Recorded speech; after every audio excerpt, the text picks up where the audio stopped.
Hello मेरे class 10 के प्यारे मित्रों। अब आज हम और अच्छे से पढ़ रहे हैं mechanism of gases exchange between tissues and blood. और ये मैकेनिज्म जो है वो कैसे होता है, मैकेनिज्म ऑफ गैसियस एक्सचेंज। इस मैकेनिज्म की अगर हम बात करते हैं तो एयर जो है वो कहाँ पर है, एटमॉस्फेयर में। और ये एयर जो है वो कहाँ पर जाएगी, हमारे नोज के अंदर जाएगी। नोज से कहाँ पर जाएगी, ये हमारे नेजल पैसेज में जाएगी। नेजल पैसेज से कहाँ जाएगी, बक्कल कैविटी में जाएगी। बक्कल कैविटी से कहाँ जाएगी, ये फेरिंग्स में जाएगी। फेरिंग्स से कहाँ पर जाएगी, ये फेरिंग से कहाँ पर जाएगी, ये हमारे ट्रैकिया में जाएगी। ट्रैकिया से कहाँ पर जाएगी, ब्रोंकाई में जाएगी। और ब्रोंकाई एंड ब्रोंक्यूल्स में जाएगी। और वहां से ये कहाँ जाएगी, एल्वोलाई में।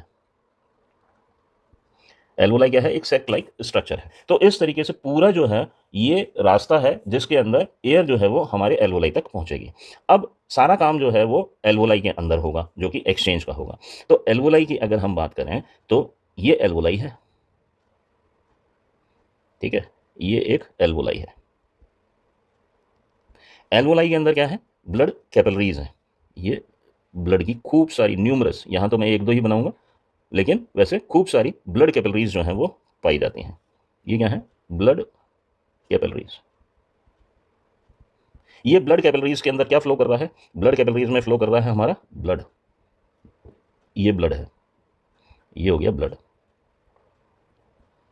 अब ब्लड जो है वो हमारा दो कंपोनेंट से बनकर बना है, हीम और ग्लोबिन।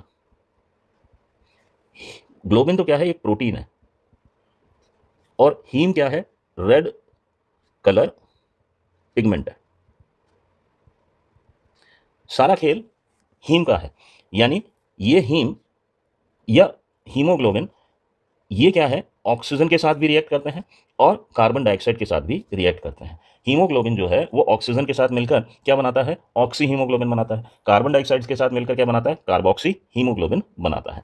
अब यहां पर ऑक्सीजन का कंटेंट मैक्सिमम है, ज़्यादा है, कार्बन डाइऑक्साइड लेस है। अब ये ब्लड जो है वो किससे जुड़ा हुआ है, हमारे सेल्स के अंदर। ये सेल है, ठीक है, सेल है। अब सेल के अंदर ये पहुंचेगी, हमारे ऑक्सी हीमोग्लोबिन पहुंचेगी, ठीक है। तो ऑक्सीजन जो है वो अंदर आ जाएगी, क्योंकि यहां पर कंसंट्रेशन कम था, सेल के अंदर लेस था कंसंट्रेशन, और CO2 का कंसंट्रेशन मोर था। तो CO2 जो है वो हायर कंसंट्रेशन से लोअर कंसंट्रेशन की तरफ जाएगी, और ऑक्सीजन जो है वो मैक्सिमम था, यानी हायर कंसंट्रेशन, वहां से चल के लोअर कंसंट्रेशन की तरफ सेल्स के अंदर जाएगी। अब सेल के अंदर ये ऑक्सीजन कहां पर पहुंचेगी, माइटोकॉन्ड्रिया में। माइटोकॉन्ड्रिया के अंदर जाएगी।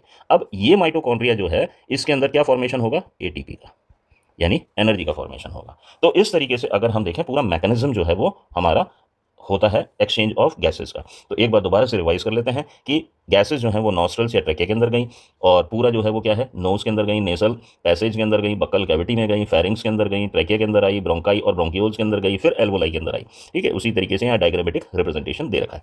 ये एल्वोलाई है। अभी आपको बताया था कि एल्वोलाई जो है वो क्या है, रिच इन ब्लड कैपिलरीज, यानी कैपिलरीज के अंदर क्या होगा, ब्लड होगा। कैपिलरीज जो है वो बहुत पतली थिन टाइप की मेम्ब्रेन जैसी स्ट्रक्चर ट्यूब्स होती हैं। अब इसके अंदर से ऑक्सीजन जो है वो किसके अंदर जाएगी, आई ऊपर से, और डिफ्यूज हो जाएगी ब्लड के अंदर, और ब्लड के अंदर सेल्स के अंदर जाएगी, क्योंकि सेल्स के अंदर लोअर कंसंट्रेशन है ऑक्सीजन का, हायर कंसंट्रेशन है किसके अंदर, एल्वोलाई के अंदर। अब वो ऑक्सीजन जो है वो कहां पर चली जाएगी, माइटोकॉन्ड्रिया के अंदर चली जाएगी, जिससे कि ATP का फॉर्मेशन हो सके।